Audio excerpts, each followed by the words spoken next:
Coucou les amis, j'espère que vous allez tous très bien. C'est lundi et le lundi sur Popote Potager, vous le savez si vous suivez la chaîne, c'est Veggie. Tous les lundis sur cette chaîne, on cuisine des recettes végétariennes. Aujourd'hui, on va travailler avec les œufs. Les œufs, beaucoup de personnes les adorent. On est souvent limité en recettes, hein, œufs durs, œufs au plat, omelettes.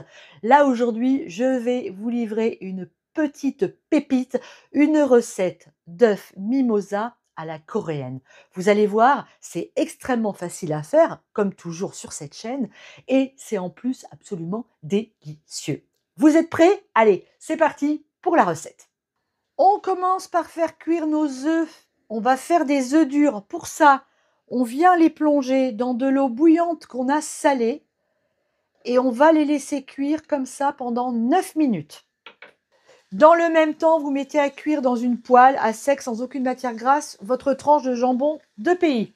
Pendant que nos œufs cuisent, nous on va faire une mayonnaise maison. Alors je ne vous apprends pas à faire la mayonnaise, hein.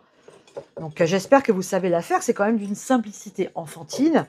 Si toutefois vous n'arrivez pas à battre votre mayonnaise comme moi avec un fouet manuel, eh ben faites-le avec un fouet électrique, il n'y a aucun souci, ça marche aussi très bien.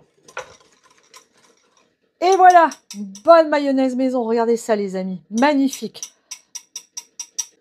Mon jambon est cuit, je vais venir le tailler en tout petits morceaux. Voilà, vous voyez, on va faire comme ça, hop, et on va faire des tout petits morceaux de jambon. Voilà, comme ça, tout petit. Mes œufs sont cuits, je les ai mis à refroidir dans de l'eau fraîche. Maintenant, on va s'occuper du kimchi. Ça, c'est mon kimchi maison. Celui-là date de il y a quelques mois déjà. Ça se conserve tellement bien.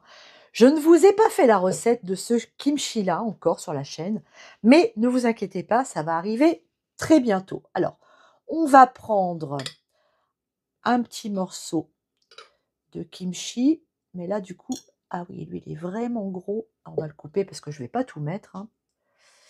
Ça va faire un petit peu beaucoup. On va prendre uniquement cette partie-là. Voilà. Et ça, on le remet dans le pot. Ça, le kimchi, c'est vraiment succulent. Nous, on adore ça à la maison. J'en fais à peu près 1 à 2 fois l'année. Et comme je vous l'ai dit, ça se garde vraiment très bien. Allez, on va couper notre kimchi, voilà, en petits carrés, hein, pareil, comme le bacon. Pour faire la sauce mimosa, j'ai 2 œufs. Donc, je vais mettre une cuillère à soupe de mayonnaise par œuf. Vous l'avez compris, si vous avez 4 œufs, 4 cuillères. Je viens ensuite ajouter mon jambon et mon kimchi. Alors, je n'ai pas salé cette mayonnaise parce que tous les ingrédients que je mets dedans sont salés.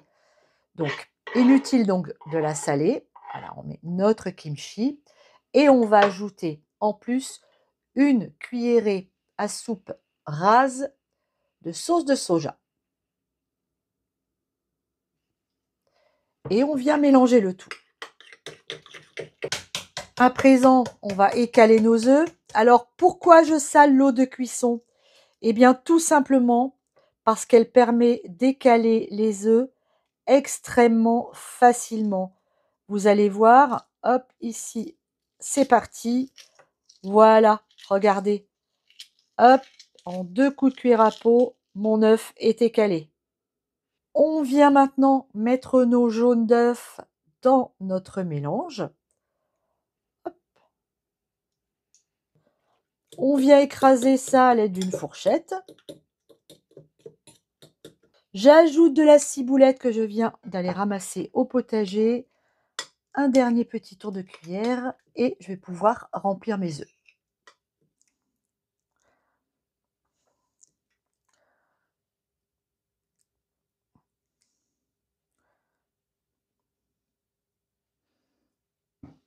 Ça y est, mes œufs sont remplis. Je vais ajouter quelques petites graines de lin dessus, mais si vous avez des graines de sésame, ça fait parfaitement l'affaire, ou d'autres graines que vous aimez bien. Mettez ces œufs au frais une petite heure avant de les servir. Et vous allez voir, c'est absolument délicieux. Voilà les amis, notre recette est terminée. Regardez ces œufs comme ils sont appétissants. Le kimchi, si vous ne savez pas comment le préparer, sur la chaîne, il y a tout de même une recette de kimchi très simple et très rapide à faire. C'est pas celui-là, mais c'en est un autre qui est tout aussi bon. Je vous la mets ici, la vidéo, comme ça vous pouvez cliquer dessus et la regarder. Alors, nous, on va goûter ces œufs mimosa à la mode coréenne. Je vais en manger un entier, carrément. Mmh. Mmh. Mmh. C'est délicieux, c'est tout simplement délicieux. Le jambon cru, vous pouvez très bien le remplacer également par du bacon, hein. Faites-vous plaisir. Mais ça, les amis, refaites-le, c'est absolument divin. Alors, évidemment, il va nous rester un petit peu de préparation. Là, c'est pareil, hein. Alors, soit vous refaites des œufs, soit vous étalez ça sur des tartines de pain grillé. C'est un pur délice, vraiment. Eh ben, j'espère que cette recette vous a plu, hein. Bon oui, il n'y a pas de raison. Si c'est le cas, eh ben, vous vous abonnez à la chaîne, si ce n'est pas déjà fait, vous laissez un petit pouce, vous activez la petite cloche et surtout, vous continuez à nous suivre comme vous le faites en ce moment, très très nombreux. Merci à tous, à très bientôt, on se retrouve très très vite, ou dans la cuisine, ou dans le jardin. Ciao les amis, et refaites ça, c'est trop trop bon. Mmh. Oh, oh, c'est trop bon. Les amis, je viens de réaliser à l'instant que je vous ai fait la version non végétarienne. Bah oui, vous l'aurez remarqué certainement, il y a du jambon dans cette recette. Alors évidemment que si vous faites la version veggie, vous ne mettez pas de jambon dans votre préparation. Allez, autant pour moi, hein. Comme on dit, il n'y a que ceux qui ne font rien qui ne font pas de bêtises. Je vous embrasse très très fort. À très bientôt sur Popote et Potager.